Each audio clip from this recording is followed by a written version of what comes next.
سجدہ صاف کریں گے تو نہیں، سجدہ صاحب کیوں کریں گے یہ تو ہم بتائیں گے نا. آپ یہ بتائیں، وہ پوچھ رہا ہے کہ میں سجدے میں یا کسی اور جگہ وہ دعائے قنوت پڑھ لوں، یہ پوچھ رہے ہیں نا، آپ بتائیں نا پھر. جی جی نہیں، آپ بے فکر ہو جائیں، یہ دعائے قنوت جو ہے نا وتر میں پڑھی جاتی، جی یہ میرے بھائی ایسے ہی مشہور علماء کہہ دیتے ہیں کہ وہ یہ واجب ہے، لازمی ہے، اگر نہ پڑھی جائے تو سجدہ صاحب کرنا پڑے گا.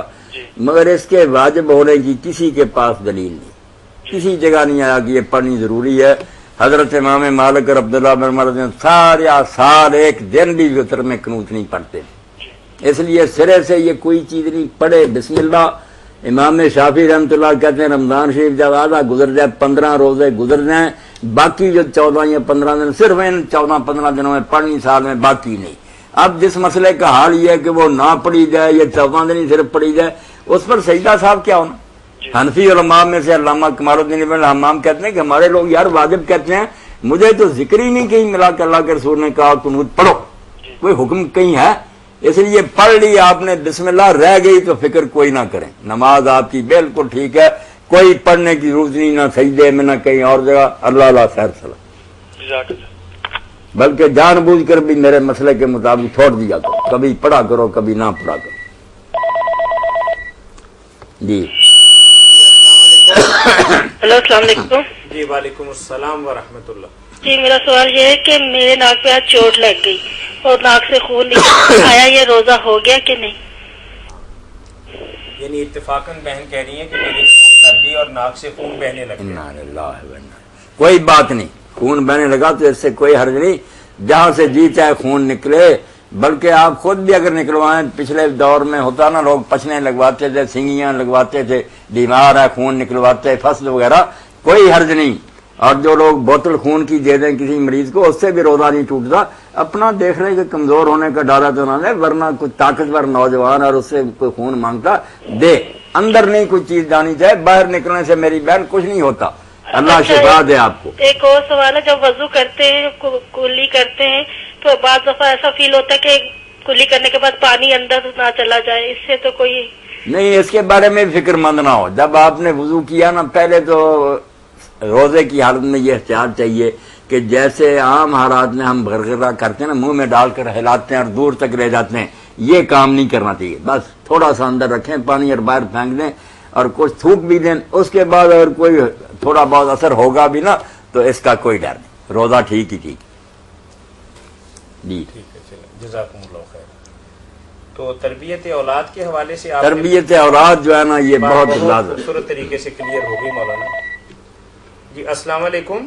وعلیکم السلام. جی جی فرمائیے، کیا پوچھیں گے آپ ہم سے؟ ایک منٹ.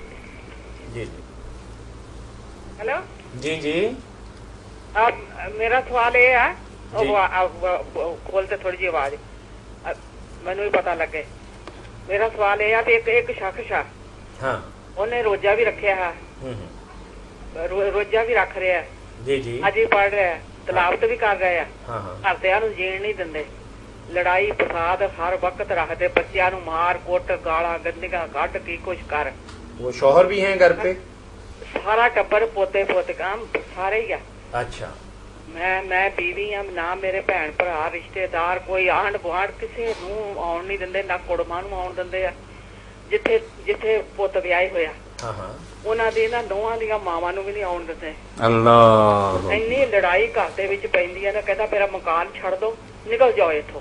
تو ٹبر ایڈا بھارا وا، 4 بچے، 3 بچیاں دے، تے کی کیتا جاوے؟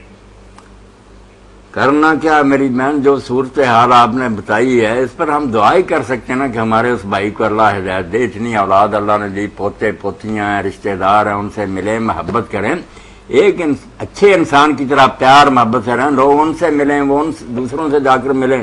اس طرح کا آدمی ہو جانا کہ بالکل دوسروں کو قریب نہ آنے دے، کہتا نکل جاؤ، پتہ نہیں بیمار ہیں یا کیا بات ہے، اللہ ان کو بھی ہدایت دے. اور اگر آپ کی طرف سے کوئی کوتاہی ہے کہ آپ ان کی خدمت نہیں کرتی یا بچے نہیں، تو آپ کو بھی چاہیے کہ اپنا رویہ درست کریں.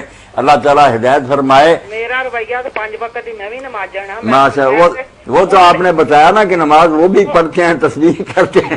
نوہاں دے نال سلوک بہت اچھا رکھدی ہوں میں. ماشاء اللہ. اب یہ کریں آپ بھی اور آپ کی بہویں بھی جو نا انشاءاللہ جدو مرانگی نا تو دوہاں میرے یہی کہنگیا کہ ساڈی ماں مر گئی ہے باقی انہوں والوں کوئی سکھ نہیں میرے. اللہ مہربانی فرمائے، اللہ ان کو بھی ہدایت دے.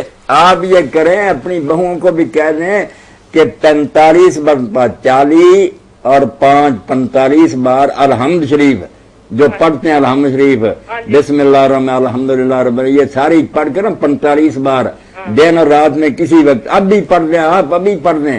اور جو چینی اور نمک ہے نا کچن میں جس میں سے سارے کھاتے ہیں، بھائی صاحب بھی اسی میں سے چائے بنتی ہوگی، یہ ہانڈی بھی پکتی ہے، اس نمک اور چائے پر دم کریں. انشاءاللہ وہ بھی آہستہ آہستہ سیٹ ہو جائیں گے، سارا بال بچہ بھی پیار محبت سے رہے گا.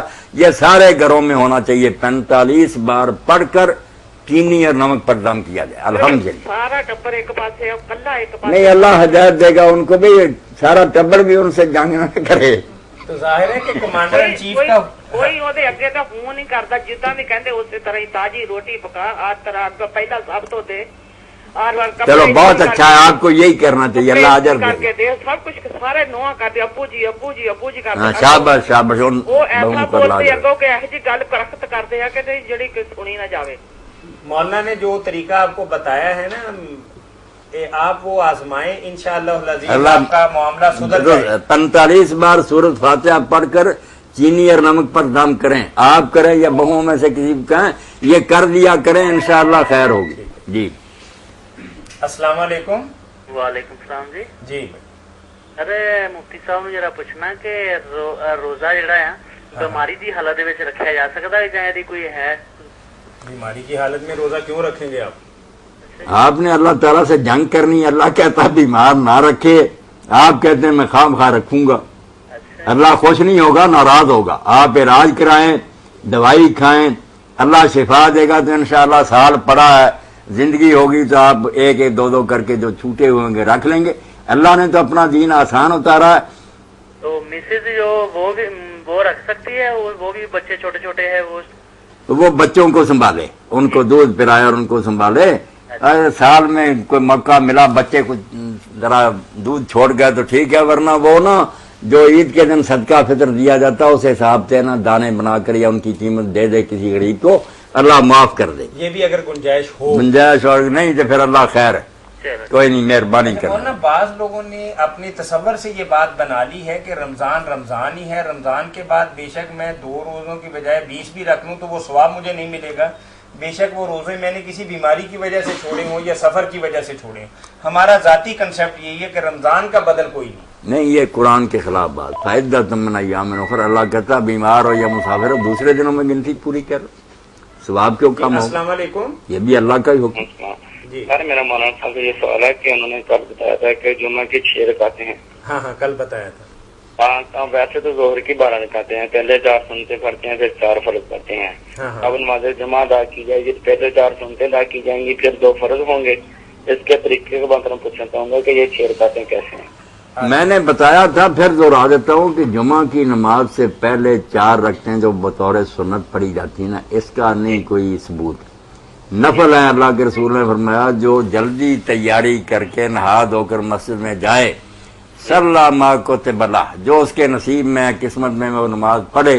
میں نے کل عرض کیا تھا کہ کئی صحابہ کرام جو تھے انہوں نے 8 پڑھے، کئی جو ہے انہوں نے 12 تک پڑھے. امام کے ممبر پر بیٹھنے تک اور دوسری اذان ہونے تک جتنے جی چاہے پڑھ سکتا، 2 4 10 12.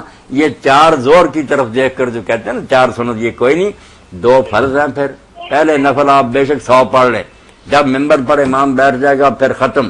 اور بعد میں جو آپ نے فرمایا من کان منکم صلی بعد الجمعہ فلیصلی 4، جمعہ کے بعد جب نماز پڑھو تو 4 رکعتیں پڑھو بس. یہ صحیح مسلم کی حدیث ہے.